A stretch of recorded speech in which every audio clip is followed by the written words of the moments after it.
Hello all, Sunday మా ఇంట్లో special కొబ్బరన్నం with chicken curry. మరి కొబ్బరన్నాన్ని ఈజీగా టేస్టీగా ఎలా తయారు చేసుకోవాలో చూద్దాం.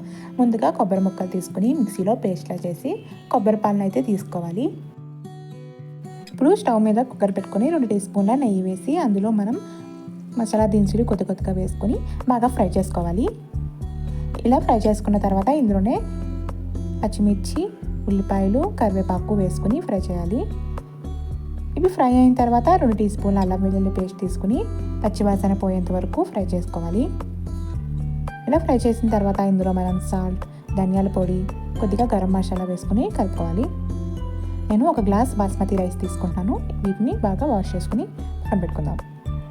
ఇప్పుడు ఈ మసాలా దినుసులని వేగిన తర్వాత ఇందులో మనం రైస్ వేసుకుని కలుపుకొని 1 గ్లాస్ బాస్మతి రైస్కి 2 గ్లాసుల కొబ్బరి పాలు అయితే తీసుకుంటున్నాను. మీరు పొడిగా రావాలంటే 1 గ్లాసున్నర తీసుకుంటే సరిపోతుంది. ఇలా కలుపుకొని సాల్ట్ ఏమైనా తక్కువైతే టెస్ట్ చేసుకుని కుక్కర్ మూత పెట్టి 3 విజిల్స్ వచ్చేంత వరకు మనం కుక్ చేసుకుంటే అంతే మన వేడివేడిగా కొబ్బరి రైస్ అయితే రెడీ అయిపోతుంది. దీని కాంబినేషన్గా చికెన్ కర్రీ చేశాను. ఈ రెసిపీ కూడా నేను త్వరలో పోస్ట్ చేస్తాను. బాయ్.